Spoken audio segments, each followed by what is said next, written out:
by Pfizer.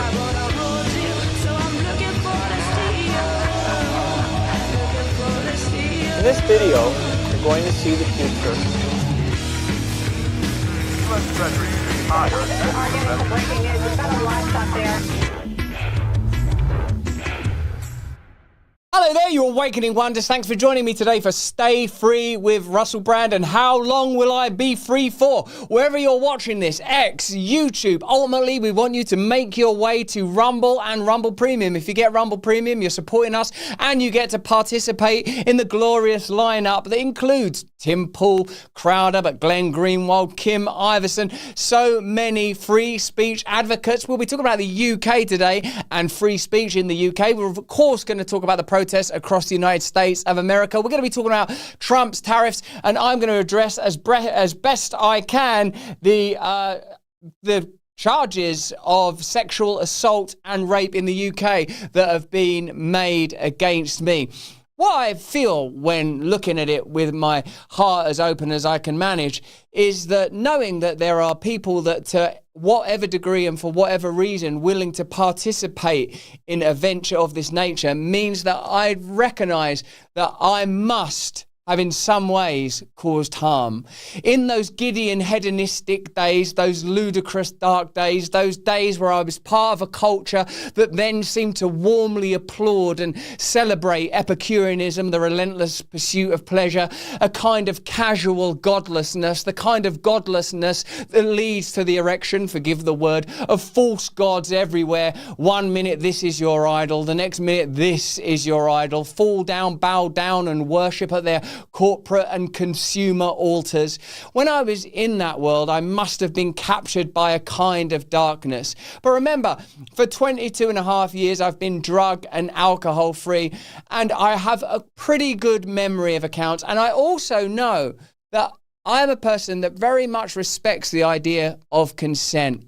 And I pray that over the coming months, when I participate with full volition and total cooperation in any legal inquiry, we'll get to see how the justice system operates in the United Kingdom. We'll get to see what the relationships are between various organisations. To list a few, the CPS, the Met, the Times, Channel 4. We'll see if there are any unusual relationships between some of those organisations.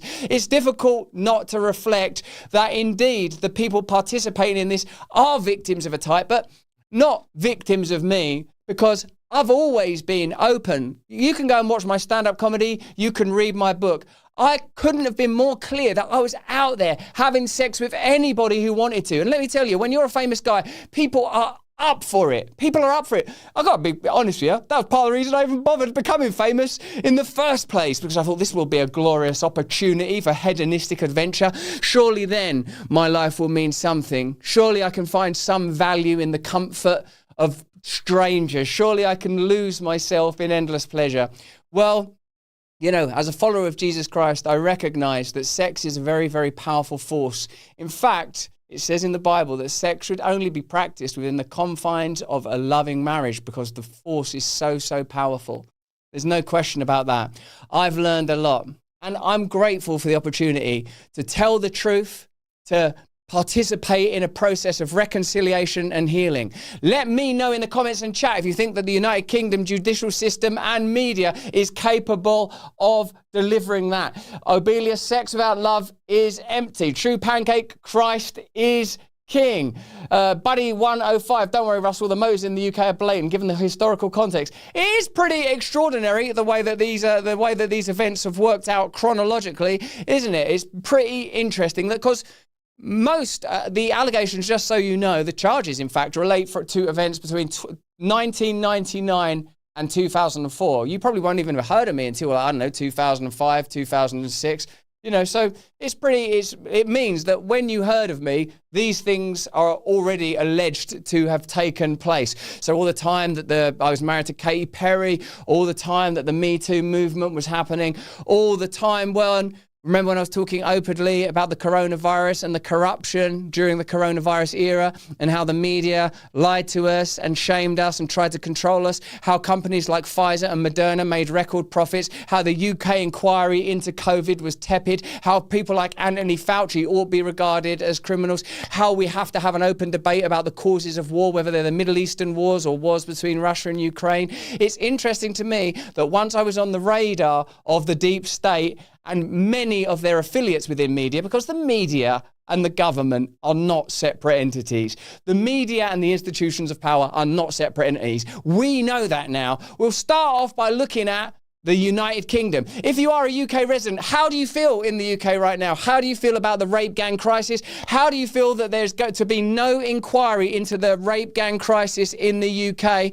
But there is time and evidently resources to look at alleged incidents, in my case, 20 years ago, 25 years ago. And by the way, I don't believe in that statute of limitations stuff. I think if someone committed a crime 20 years ago, 30 years ago, if a crime was committed, the person should be held accountable. Justice. I believe in justice. I believe in integrity. I believe in truth. Why? Because I believe in God. I believe that we're here to love one another. But I don't believe the media believe that. And I don't believe the institutions in democracy in the United Kingdom are acting like truth, freedom, and the sanctity of the human spirit are a priority right now. Do you believe that? Let me know if you're watching this in the UK. Let's have a little look at this stuff. Yeah, what do you like? I became a Christian preempting that charges would appear from deep history.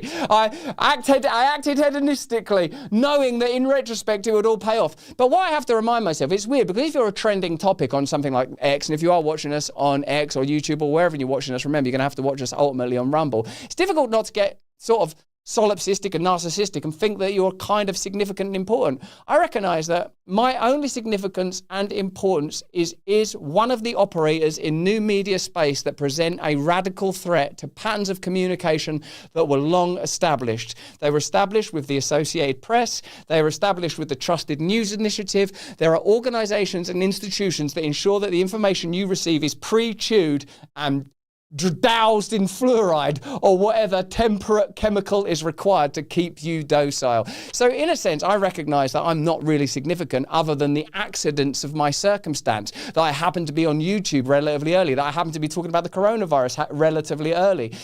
Individuals like me, they come, they go, hedonistic people that appear in movies and comedians that are a bit outspoken, disposable. What's important is our ability to communicate openly and truthfully and to be able to rely on principles like authenticity, integrity, and justice. Can we rely on them in the UK right now? Firstly, let's have a look at this woman, what's her name?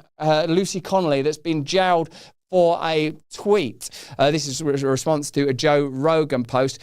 After learning of the murder of 3 young British girls, Lucy Connolly wrote, "Mass deportation now. Set fire to all their effing hotels full of the bastards for all I care. While you're at it, take the treacherous government and politicians with them. I feel physically sick knowing." So, look, that's a pretty leery post that Lucy Connolly made there. But let me know in the comments and chat whether you think that she deserves to be jailed for that.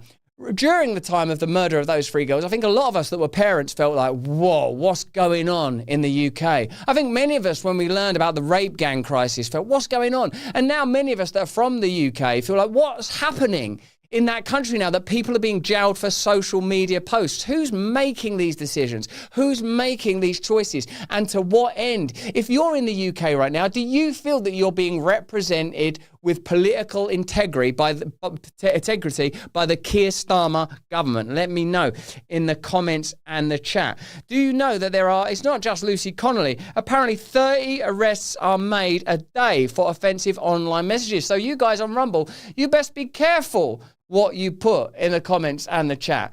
Because, yeah, well, like Gala09, if you're in the UK, you should be very, very careful, is what I would say.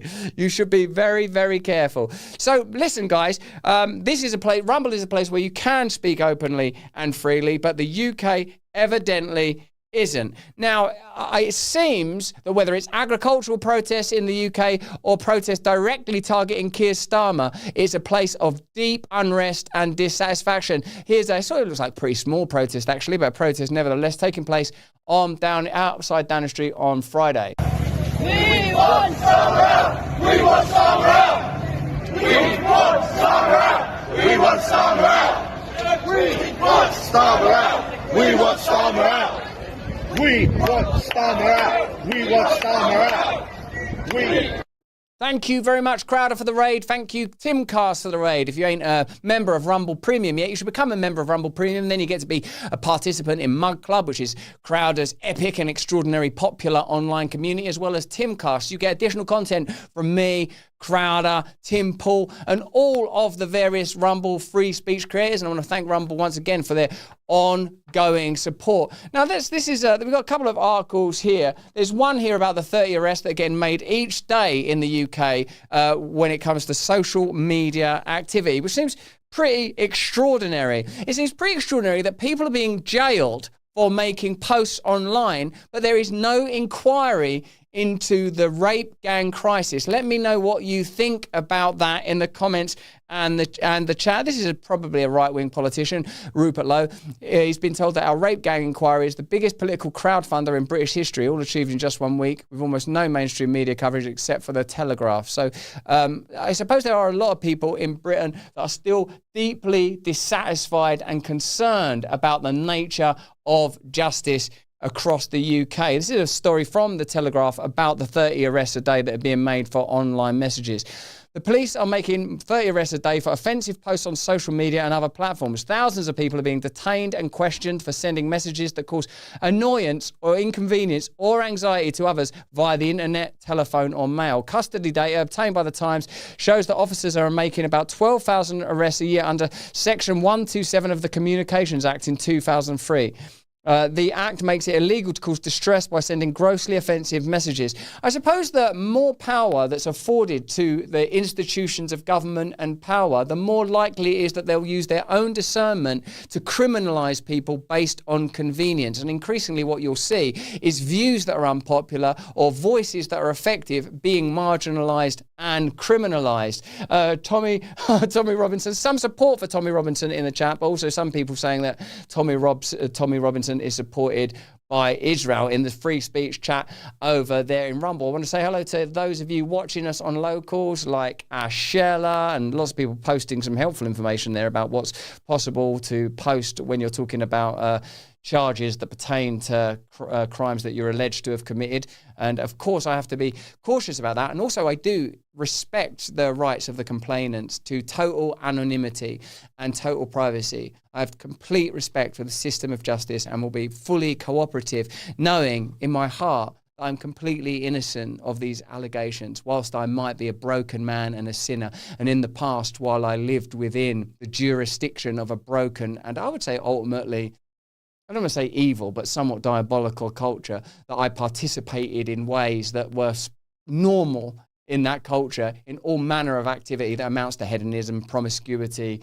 sleeping around, having sex with strangers, all that kind of thing. And I recognize that there is an aspect of that that is exploitative, because you're having sex with people that are sleeping with you because you're famous. You're having sex with people that you're just meeting. And that's not a way to live, man. That ultimately ain't a way to live. Being innocent didn't help Assange. Yeah, that's some pretty interesting stuff in there, but we're not going to spend all day talking about me, because there's a lot more interesting things to talk about. There's Trump's tariffs have to be addressed. We have to talk about the protests across the United States of America, and we have to talk about the breakdown of the social fabric of the United Kingdom. Ben Cancel says, "You're not that famous." Fair enough, mate. Fair enough. Fair enough. You're entitled to that opinion as well. Man, some days I wish that I wasn't. I will tell you that now. We're going to be streaming wherever you are on YouTube, Rumble, and X, et al. For about another hour, but exclusively on Rumble in about 10 minutes' time. Before we continue, there's a quick message from one of our sponsors. We'll be back after that talking about tariffs and the protests across America. I got two dogs, you know, like that Native American tale. Which wolf is the stronger? The one you feed most. Well, in my house, it's the one that I like. Because one of my dogs I don't care for too much. It's my daughter's dog, really. But I have to supplement them both because I want them both to be healthy and strong. That's why we use Rough Greens. Yeah, you can use it as a pun. Ever see your dog slowing down or having health issues and wonder what you can do to make it better? Well, my friend, add Rough Greens to your dog's food for 90 days and you'll see changes that will amaze you. Guaranteed. Invented by a naturopathic doctor, Dennis Black, Rough Greens wants to invite you to give your pup the Rough Greens 90-day challenge. In the first 30 days, you will see shinier coats and increased energy. Wow, look at that shiny pup. By day 60, your dog will have a stronger immune system, less shedding, and improved joint function, all due to the live nutrients you've added to their diet. By day 90, your dog will be speaking to you in English and demanding a full review of how US aid has been spent over the last 4 years. That one's an exaggeration. You're going to see better digestion, reduced inflammation, improved heart health, and you might even have reduced their cancer risk. Fetch a free Jumpstart trial bag for your dog today. Go to roughgreens.com, use the promo code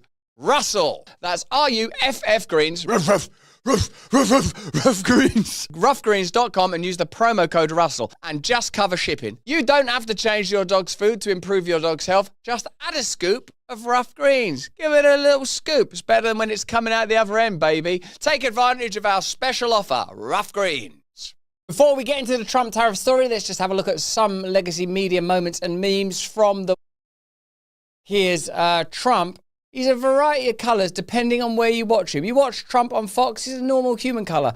Over at CNN, they orange that guy right up. Let's have a look at this. Refugee camps are an untapped opportunity for the private sector. That's another story out of the UK. Those refugees, they're a resource. We should be making money out of that. And the New York Times now acknowledging that Hunter Biden sought support from State Department. There they are. Do you remember when people were censored for talking about the Hunter Biden laptop story online prior to the election in 2020? Well, it turns out now that the New York Times are willing to acknowledge the legitimacy of that story. Whether you're watching us on X or YouTube, Rumble is our home. And if you become a member of Rumble Premium, you get additional content from many of Rumble's best creators, as well as an ad-free experience over there. It's really worth joining Rumble Premium. Let's tackle the main story of the week. It's Trump's tariffs and many people are calling this Black Monday. It's one of the things I've been thinking of calling it. As a matter of fact, Jim Cramer here, the economist, warns of a Black Monday-style stock market crash. Let's have a look at this and the efficacy of tariffs. Are tariffs actually part of what Trump and the MAGA movement campaigned upon? Are tariffs a way of putting America and American workers first?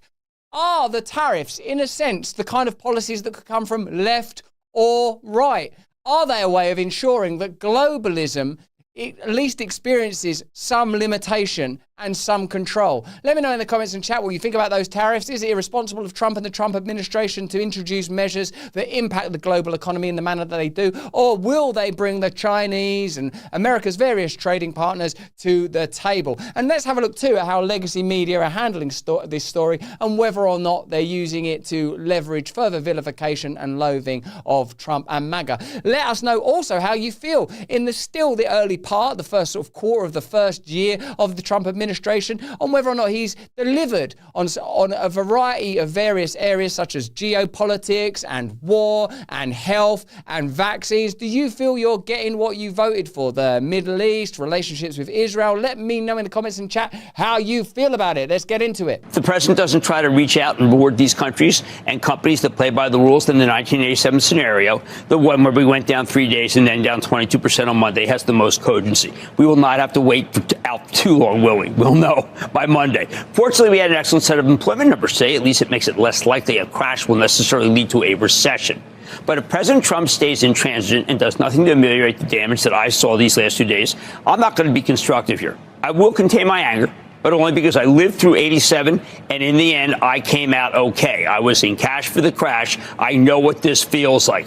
Oh, and if Europe moves against our fabulous tech companies next week, then I will be furious. That I promise you, because it should not happen.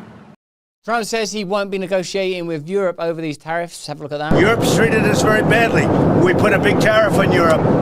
They are coming to the table. They want to talk. But there's no talk unless they pay us a lot of money on a yearly basis. number one for present, but also for past, because they've taken a lot of our wealth away, and we're not going to allow it to happen. To see what the global economic impact of these ongoing tariffs are, but what can't be claimed is that it's solely a MAGA or right-wing position. Bernie Sanders talked about the increasing necessity and likelihood for tariffs to be required. I think, wait, what does it say here? Way back in, well, where's that? In 2008. And here's Nancy Pelosi encouraging Congress to deploy reciprocal tariffs way back in 1996. Jobs, this is the biggest and cruelest hoax of all.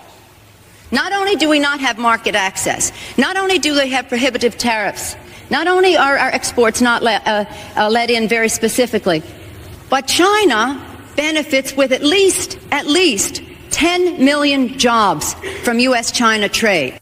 Hasn't Nancy Pelosi, before she'd enriched herself through the investments of Paul Pelosi, her husband, that benefits not one jot from her position on various regulatory boards or her former position as Speaker of the House? It's interesting to see a poor, younger Nancy Pelosi prior to the acquisition of her extraordinary wealth. One of the things that's interesting me when it comes to the reporting on these tariffs is how it is, of course, being used to vilify and attack Trump in the places where you would expect. Late night TV, which used to be about entertainment, but long ago yielded to political rhetoric and the amplification of what we once saw as an unstoppable global and imperialist force. Certainly the election of Trump is a barricade against that advancing globalism, with even Keir Starmer saying that the globalist era is coming to an end, which I think a lot of us think is an extraordinarily beneficial thing. Colbert goes on to say that this is the worst economic moment in the United States since the height of the COVID pandemic. Without talking about the conditions of the COVID pandemic, the amount of deception that went on, or how he himself advocated for compliance and subjugation of ordinary American people, participating in outrageous vaccine propaganda and the shaming of people that were cynical, skeptical, and downright doubtful when it came to mRNA technology, a conversation that's still ongoing, and I reckon serves as a kind of fissure between when there was mass compliance and now total and mass distrust. We're still in the anti-establishment echo of the pandemic and all that was revealed during it. So let's have a look at how Stephen Colbert talks about Trump's latest economic moves, and let's see if he has the kind of objectivity that you would like of a late night talk show host. Welcome one and all to The Late Show. I'm your host, Stephen Colbert.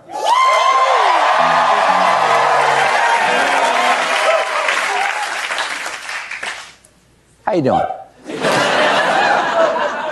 Everybody feeling liberated? Because, yeah.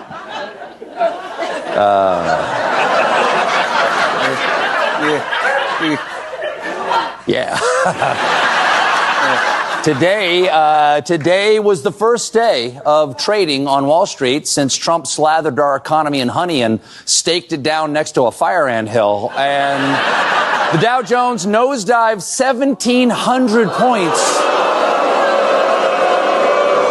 joining the S&P and NASDAQ in having their biggest drop since 2020. So, worst day for our economy since COVID. Just a little reminder, this time. Does it ever evoke any curiosity in you that we've totally normalized the idea that financial stability and the control and success of the markets is the only metric and measure by which we can govern and control a nation? Do you ever inquire of yourself or the people that communicate to you, particularly through centralized media, that there might be other ways of living? Does it ever occur to you that the pendulum swing between left and right, whether that's in government institutions or media outlets, is a relatively small piece of the potential pie, that there might be acres, fathoms of unexplored territory spiritually that could be deployed, unmasked, and explored when it comes to how we live?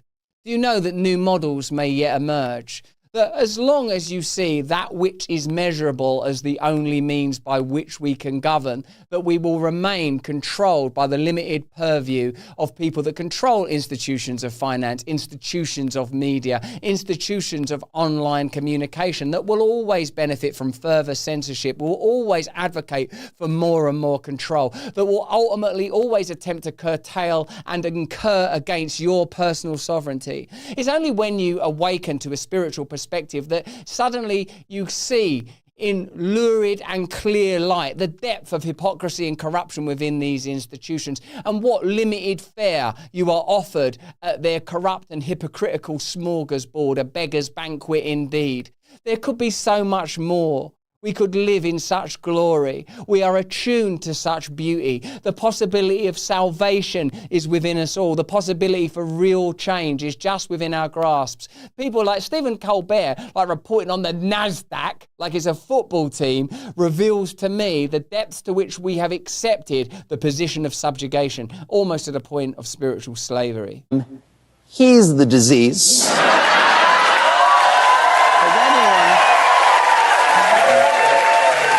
Has anyone, and I'm just spitballing here, has anyone thought about injecting our money with bleach? Now, I mean, how dare he act like Trump's position during the pandemic is the only thing that's risible and worthy of further discussion and examination. I feel like Colbert literally had Fauci on, and if he didn't, he was filleting him at a distance, wasn't he? Oh, Fauci's a hero. What a fantastic guy. Let's comply. Let's dress up as syringes. I've been on Stephen Colbert. I actually kind of like Stephen Colbert. I know Stephen Colbert's a Catholic, but how can he be on TV continually advocating for that kind of blunt, bludgeoning, continual state of ignorance and compliance that they want from all of us? This is a time of mass awakening. This is a time where we have to have serious conversations about the relationship between the United States and Israel. This is a time where we have to have serious conversations about what's happening in the United Kingdom and what Keir Starmer's centralist government's trying to achieve. This is a time where we have to recognize that our own morality as deployed by our political institutions has become corrupt and broken. No one trusts the legacy media anymore. No one trusts the government anymore. No one trusts the kind of authority that came to power and was exposed during the pandemic period. This is a period where we ought be entering into a reckoning and an awakening. Because of like the weird and particular position I find myself in as a person that's been famous, been in Hollywood, been around celebrity, been rich, been granted loads of access to pleasures, and now occupies an entirely different state in so many ways, I feel like I'm qualified to talk about that stuff. I recognise that I'm a kind of apostate, that I lived within that world, that I worked within those institutions, that I advocated for those kind of ideas, that I would have been the kind of person that would have amplified wokeness without recognising that it was never about compassion. It was always about, one, control, and two, causing division. Human beings are supposed to be varied. We're supposed to have a variety of perspectives. We're supposed to have maximal control in our lives. The reason your country, the United States of America, is so fantastic is because it was built on a constitution and a bill of rights that advocated for maximal freedom for the individual as long as you were dutiful and respectful, that the states would be free and run individually by the members of those communities, the maximum amount of freedom, not centralized control. Now what we have is mass media influence and mass media domination, centralized authority and power. And when someone comes in, a nativist, a populist like Trump, doubtless there have been some errors and there's been some surprises since he's been in office. Let me know in the comments and chat which ones have surprised you most. But at least it's a kind of rupture in the imperialism and globalism that preceded it. But that's just what I think. Let me know what you think in the comments and the chat about that. Let's watch the rest of this Colbert moment. Now, one bit of good news coming out of all this. It's all pretty solid proof that there is no deep state. Because if there was, they would have stopped this. Okay? But if they do exist, I just want to say to the cabal of financial and governmental elites who pull all the strings behind the scenes, maybe put a pause on your 5G chip JFK Jr. adrenochrome chemtrail orgy and jump in here, because we're f***ing dying. Fidelio. Fidelio. excitedly amplifying the agenda of the powerful there, never participating in the potential conversation that could take place now about the many ways that America might flourish, peculiarly, in fact, by paying attention to the principles upon which it was founded. Today's smoldering economic crater incinerated everything from crude oil to big tech stocks. The only company doing well, the proud folks at downarrow.com. Well, as Colbert himself pointed out, America hasn't experienced this kind of financial ramification since the height of the pandemic, during which he did everything possible, it seems to me, to amplify the interests of the powerful and participate in a global deception that cost a lot of Americans a lot of things, their lives, their health, their wealth. And it's extraordinary, really, to see him standing at the podium full of pomp and confidence at a moment like that. We're going to have a quick word from one of our sponsors. Then we're going to be back talking about the protests across the United States of America. We're going to be talking about Fauci forewarning us about the next pandemic. And we will respond to your comments over in the Rumble chat. If you're watching us on YouTube, we'll be with you for a few more minutes and then we'll be leaving soon for the kind of reasons that you will already understand. Let's have a look at this quick word from our sponsors. Free speech is under attack, but Rumble Premium refuses to back down. I won't back down. Like Thomas Petty, he won't back. He's actually dead, but we're actually better than Tom Petty. We've always believed in empowering voices, no matter how unpopular. Now we're taking the fight to the next level. When major advertisers conspired to pull their dollary dues, even brands like Dirty Dunkin' Donuts, which I think of as being a bit like the Dunkin' Donut of that Tesla guy that wiped his hand on his butt. Remember him, this guy? Dunkin' Donuts is the donut equivalent of that. The free speech hating pigs, claiming that Rumble had a right-wing culture. How dare they? I mean, look at just some of these comments. Rumble does not have a right-wing culture. We are doing our very best to include everyone. That's from Mr. A. Hitler. Look at this one. Rumble is my favorite site. I love it. I listen to it every night by firelight. That's from a Mr. Ku Klux Klan. Like, how can anyone have a problem with Rumble, one of the great stations? We're not here to fit a mold. We're here to defend free expression. That is the milk of free speech coming out of the tit, or just a tit, really. To strengthen this mission, we're excited to offer you Rumble Premium, a completely ad-free experience with exclusive benefits for viewers and creators. You'll find exclusive content from creators like Russell Brand. Hey, I'm him. Dr. Disrespect. That's my actual doctor.